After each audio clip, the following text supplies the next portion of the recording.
Hello friends, balushahi करण्यासाठी आपण घेणार आहोत एक बोल आणि या मेजरमेंट कपनी आपण 2 मापं मैदा घेत आहोत। मैदा छानपैकी अगदी मी चाळून घेतलेला आहे आणि त्याच्यानंतर आपल्याला इथे टाकायचे आहे बेकिंग पावडर। तर साधारण एक छोटा चमचा इथे मी बेकिंग पावडर घेत आहे। बेकिंग पावडर टाकल्यानंतर आपल्याला किंचित असं मीठ ह्याच्यामध्ये टाकायचं आहे। मीठ टाकल्याने काय होतं की त्याची टेस्ट फार सुंदर अशी होते। त्याच्यानंतर एका चमच्याच्या साहाय्याने छान आपल्याला मिक्स करून घ्यायचं आहे। नंतर आपल्याला टाकायचं आहे अर्ध वाटी तूप। तर इथे मी अर्ध वाटी साधारण तूप घेतलेलं आहे। तर आता आपल्याला इथे अर्ध वाटी तूप घेऊन छानपैकी ते मिक्स करून घ्यायचं आहे। तर तुम्ही पाहू शकता इथे मी अर्ध वाटी तूप इथे टाकलेलं आहे। आता मी हाताच्या साहाय्याने छान असं ते मिक्स करून घेणार आहे। तर आपण छान असं ते मिक्स करून घ्यायचं आहे अगदी हलक्या हाताने। अजिबात आपल्याला जोरात ते पीठ मळायचं नाही आहे। तर अगदी हलक्या हाताने आपल्याला कुठलाही जोर न लावता छान असं ते मिक्स करून घ्यायचं आहे। तर तुम्ही पाहू शकता मी अगदी हलक्या हाताने ते छान असं मिक्स करून घेत आहे। तर अशा रीतीने आपण छान असं मिक्स करून घ्यायचं आहे।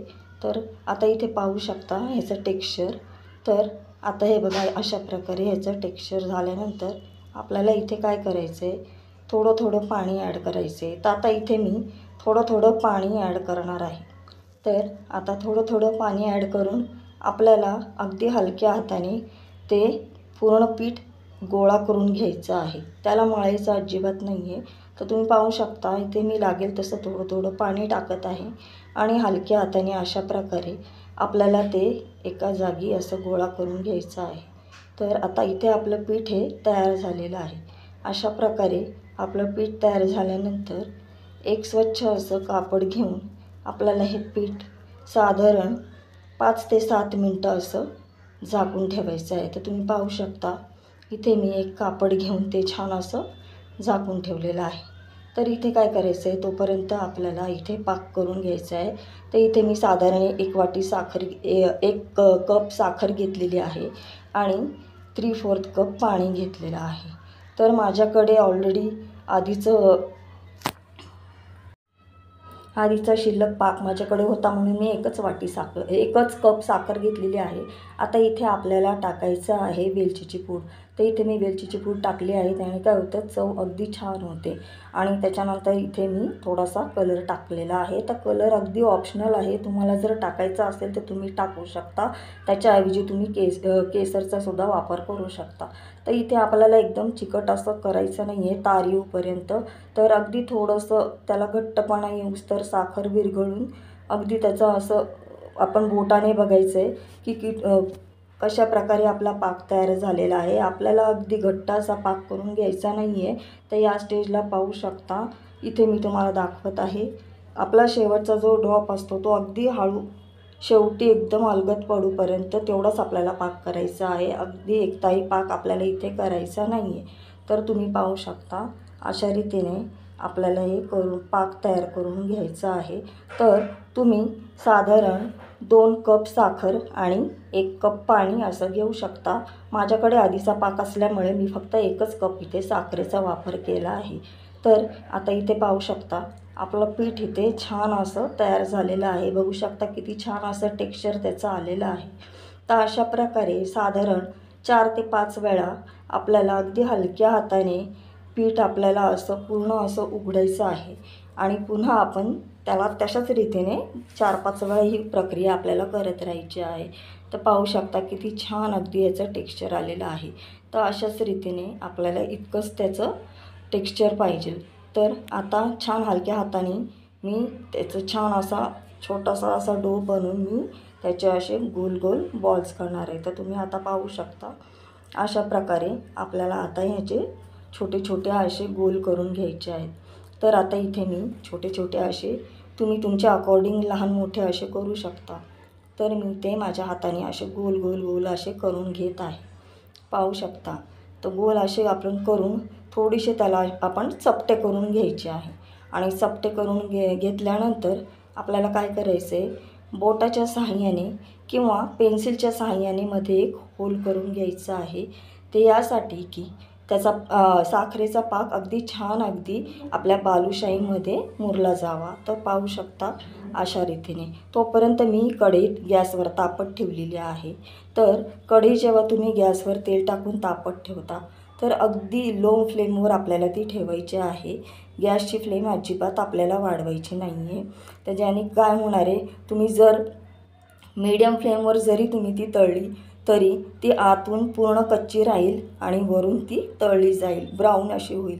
त्यामुळे आपल्याला अगदी लो फ्लेमवरती ती बालुशाही आपल्याला तळून घ्यायची आहे. तर पाहू शकता अशा रीतीने आपल्याला गोल करून घ्यायची आहे बालुशाही. तर आता तुम्ही इथे बघा, मी इथे कढई तापत ठेवलेली आहे. तर पाहू शकता आपलं इथे तेल झालेलं आहे. तर आता इथे मी छोटासा पिठाचा एक गोळा टाकून पाहत आहे. पाहू शकता पिठाचा गोळा वर येऊपर्यंत आपल्याला त्याची वाट बघायची आहे. तर पिठाचा गोळा आता वर येईल, तुम्ही पाहू शकता. आपल्याला अजिबात त्याला हलवायचं नाही आहे. तर पिठाचा गोळा आपला वर आल्यानंतर तुम्ही त्या स्टेजला बालुशाही तळायला घेऊ शकता.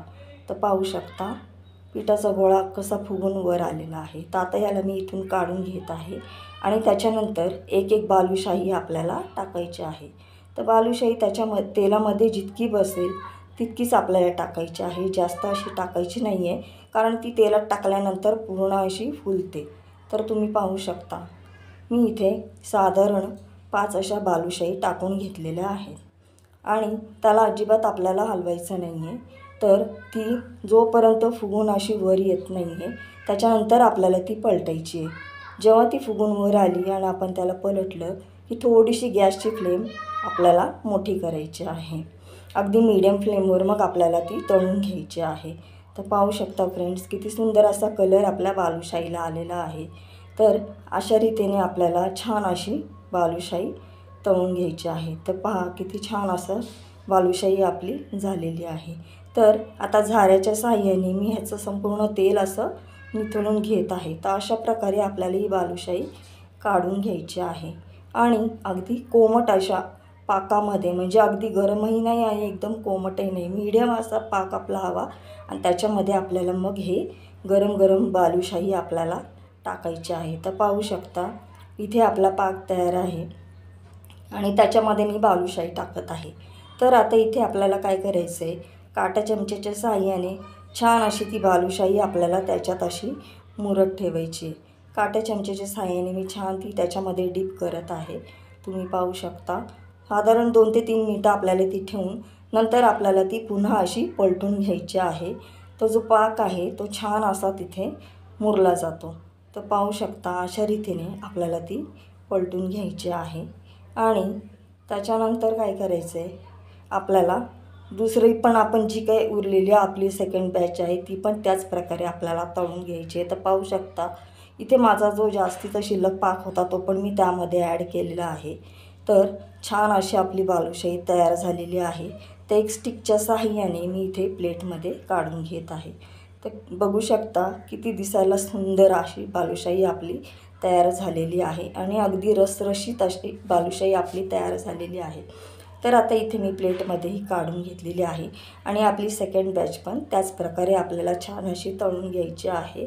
पण एक गोष्ट लक्षात ठेवा फ्रेंड, जेव्हा पुन्हा आपण सेकंड बॅच टाकू त्यावेळी पुन्हा आपल्याला एकदम लो फ्लेमवरती आपल्याला ती तळून घ्यायची आहे आणि नंतर आपण जेव्हा ती फुगून वर आल्यावर जेव्हा आपण ती पलटतो त्या स्टेजला आपल्याला थोडीशी फ्लेम आपल्याला वाढवायची आहे आणि बालुशाही अशा प्रकारे आपल्याला तळून घ्यायची आहे. तर पाहू शकता आपली सेकंड बॅच पण तळून रेडी झालेली आहे.